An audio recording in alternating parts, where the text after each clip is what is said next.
used in rugby. Rugby, a physically intense and strategic team sport, involves mathematics in game strategy, player performance, and field dynamics. Let's explore the role of math in rugby. Rugby uses math in angles and passing. Players use geometry to calculate optimal passing angles and positions, ensuring ball accuracy and movement efficiency. Force and momentum.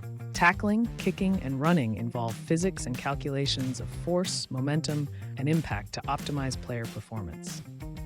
Field geometry. The rugby field's dimensions involve geometric principles that influence strategies like kick placement and player positioning.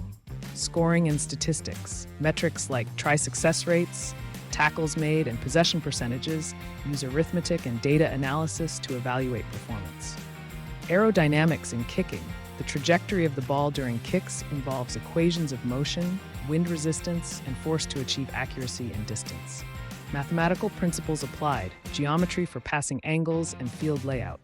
Physics for force and aerodynamics. Data analysis for game statistics. Math adds precision and strategy to rugby, making it a sport of both physical prowess and analytical skill.